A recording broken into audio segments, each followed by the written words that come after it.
دوسرا شخص میری طرف لپکا، شاید وہ مجھے اپنے جن جبھے میں لینا چاہتا تھا۔ میں نے 2 قدم پیچھے ہٹ کر اس کی توند میں ٹھوکر رسید کی۔ وہ تکلیف سے دوہرا ہوا تو میں نے زوردار دہتڑ مار کر اسے اوندھا لٹا دیا۔ اسی دوران گراری دار چاقو کھلنے کی آواز کانوں میں پڑی۔ دراز قد حملہ آور نے اپنے تہبند کی ڈب میں سے چاقو نکال لیا تھا۔ اس کا چہرہ شراب اور غصے کی حدت سے تمتما رہا تھا۔ میری ٹکر نے اس کے دونوں ہونٹ پھاڑ دیے تھے۔ دراز قد فوری طور پر مجھ پر حملہ آور نہیں ہوا۔ شاید اس کا خیال تھا کہ میں چاقو دیکھ کر ہی بھاگ جاؤں گا، لیکن جب میں تنا کھڑا رہا اور نہ صرف کھڑا رہا بلکہ زمین پر پڑی ایک لاٹھی بھی اٹھا لی تو دراز قد کا تیش سوا ہو گیا۔ اس نے مجھے گالی دی اور سچ مچ چاقو استعمال کرنے کے لیے تیار ہو گیا۔ تاہم اسی دوران 3-4 افراد بھاگتے ہوئے موقع پر پہنچے۔ یہ ہمارے ہی پنڈ کے لوگ تھے۔ انہوں نے مخصوص دیہاتی انداز میں اوئے اوئے کی آوازیں نکالیں۔ ان میں سے 1-2 کے ہاتھوں میں لاٹھیاں بھی تھیں۔ انہیں دیکھ کر چاقو بردار ٹھٹک گیا۔ یہ لوگ دلیر ہو کر میرے اور چاقو بردار کے درمیان آ گئے۔ چاقو بردار مسلسل گالیاں دے رہا تھا۔ اس کا ساتھی بھی اچھل اچھل کر جوش دکھا رہا تھا، مگر ان میں کوئی بھی اب حملہ آور ہونے کی پوزیشن میں نہیں تھا۔ کچھ ہی دیر بعد وہ دونوں افراد گالیاں بکتے ہوئے اور دھمکیاں دیتے ہوئے کچے رستے کی طرف چلے گئے اور اپنے گھوڑوں پر سوار ہو گئے۔ میں نے 2 افراد کے ساتھ مل کر زخمی کو زمین سے اٹھایا اور اس کا تہبند کس کر باندھ دیا اور کپڑے جھاڑے۔ اس کے ایک پاؤں پر سخت چوٹ آئی تھی اور یہ وزن بھی نہیں سہار رہا تھا۔ ایک آنکھ بھی نیلی ہو رہی تھی۔ ہم اسے سہارا دیتے ہوئے کھیتوں سے باہر لائے۔ کھیت مزدور اللہ رکھا نے اپنی لوئی صاف جگہ پر بچھا دی اور زخمی ٹالی کے درخت سے ٹیک لگا کر بیٹھ گیا۔ اس نے اپنی زخمی ٹانگ لمبی کر رکھی تھی۔ ماشکی نور محمد کا پتر شریف بھاگ کر گیا اور امین جٹ کے ڈیرے سے تھوڑی سی سوا یعنی راکھ لے آیا۔ میں نے یہ سوا استعمال کر کے زخمی کے 2-3 زخموں کا خون بند کیا اور 2 جگہ پٹی بھی باندھ دی۔ شریف سوا کے ساتھ نیم گرم دودھ میں تھوڑا سا دیسی گھی بھی ملا کر لایا تھا۔ زخمی نے دودھ کا یہ 1 فٹ لمبا گلاس ایک ہی سانس میں ڈکار لیا اور قدرے اطمینان محسوس کیا۔ ہمارے پنڈ کے ماسٹر عطا صاحب بھی ان 2-4 تماشائیوں میں موجود تھے۔ وہ مجھے ایک طرف لے گئے اور بولے، خاورے، پرائے پھڈوں میں ٹانگ اڑانے کی عادت تجھے ایک دن لے بیٹھے گی۔ سانڈوں کی لڑائی میں تیرے میرے جیسے ڈڈو بے موتے ہی مارے جاتے ہیں۔ پتہ نہیں یہ لوگ کون تھے اور اب کیا کریں گے۔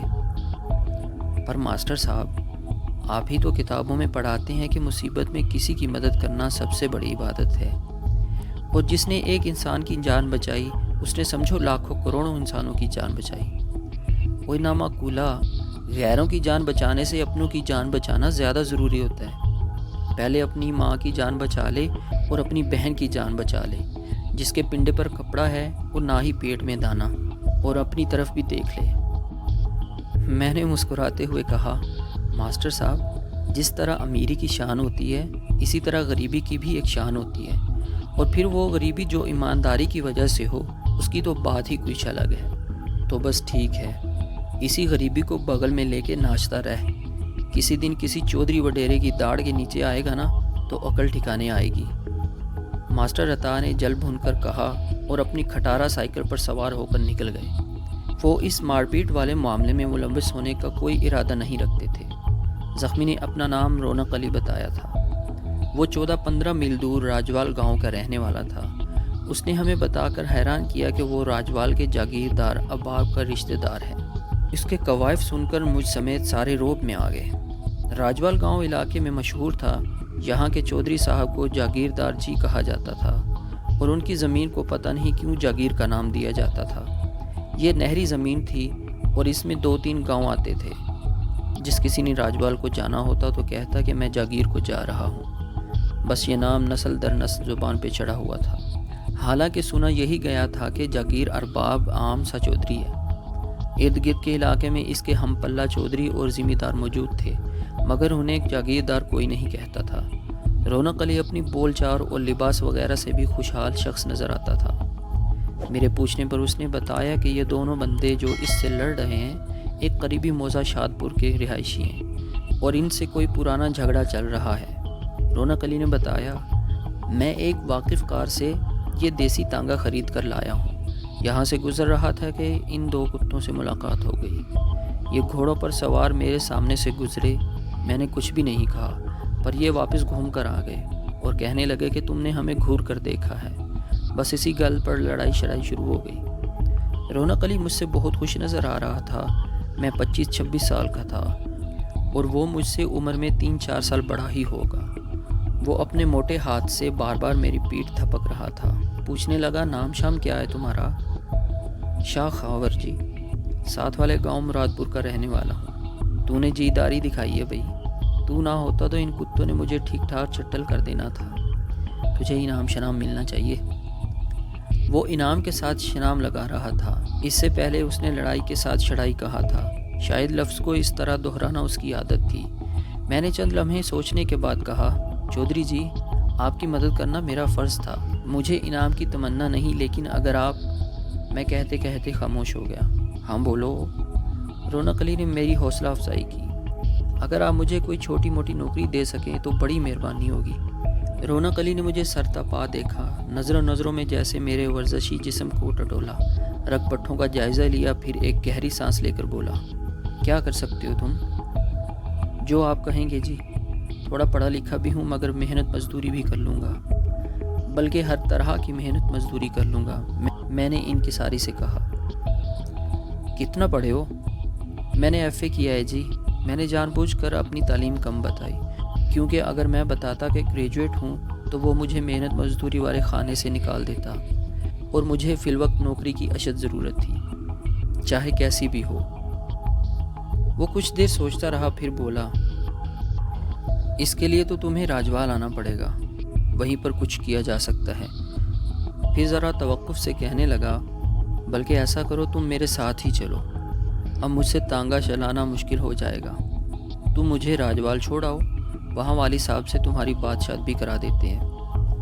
یہ مجھے بعد میں معلوم ہوا کہ راجوال میں جاگیردار ارباب کو والی صاحب بھی کہا جاتا تھا۔ کچھ ہی دیر میں سب کچھ طے ہو گیا۔ میں رونق علی کو سہارا دے کر دیسی تانگے تک لایا اور اسے سوار کر دیا۔ اس کے بعد میں خود بھی بیٹھ گیا۔ تانگے کا گھوڑا ہانکنا کوئی مشکل کام نہیں تھا، کم از کم میرے لیے تو کوئی مشکل نہیں تھا۔ اب تک کی زندگی ایسے ہی کاموں میں گزری تھی۔ دیسی تانگے میں بیٹھنے کی جگہ بہت مختصر ہوتی ہے، مگر یہ عام تانگوں سے بہت سبک روح ہوتا ہے۔ اس میں سپرنگ وغیرہ لگے ہوتے ہیں۔ گھوڑا بھی عام تانگوں کے مقابلے میں زیادہ طاقتور اور تیز ہوتا ہے۔ راستے میں میرے اور رونق علی کے درمیان گفتگو جاری رہی۔ میں نے اندازہ لگایا کہ رونق علی ایک خوش مزاج اور خوش خوراک شخص ہے۔ طبیعت میں تھوڑی سی رنگینی اور شیخی خوری بھی ہے۔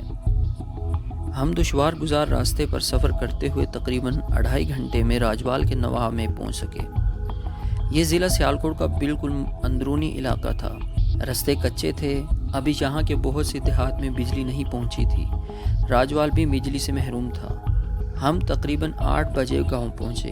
گاؤں کافی بڑا تھا اور جاگیردار کی 2 منزلہ حویلی دور ہی سے نظر آ جاتی تھی۔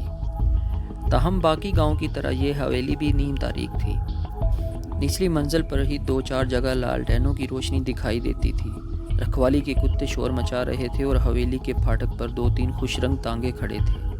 تانگوں کے گھوڑے سردی میں سکڑے سمٹے نظر آتے تھے۔ ہم پھاٹک سے گزر کر حویلی کے وسیع احاطے میں پہنچ گئے۔ رونق علی کی آنکھ بالکل سوج گئی تھی۔ اس نے اپنی پھٹی ہوئی قمیض کو گرم چادر سے ڈھانپ رکھا تھا۔ رونق علی کو زخمی دیکھ کر ایک دم کئی افراد ہمارے ارد گرد جمع ہو گئے۔ یہ زیادہ تر حویلی کے ملازم پیشہ ہی تھے۔ 2 مسلح پہرے داروں نے رونق علی کو سہارا دے کر تانگے سے اتارا اور اندر لے گئے۔ کچھ دیر بعد مجھے بھی اندر بلا لیا گیا۔ دیہات میں سردیوں کی رات 7-8 بجے ہی شروع ہو جاتی ہے۔ حویلی بھی سوئی سوئی محسوس ہو رہی تھی، لیکن ہمارے پہنچتے ہی ہلچل کے آثار نظر آنے لگے۔ رونق علی کو کسی اندرونی کمرے میں لے جایا جا چکا تھا۔ ایک پہرے دار کی زبانی معلوم ہوا کہ والی صاحب بھی جاگ گئے ہیں اور رونق علی کی خیر خیریت دریافت کر رہے ہیں۔ میرے گرد اکٹھے ہو جانے والے افراد نے مجھ سے بھی سوال جواب شروع کر دیے تھے۔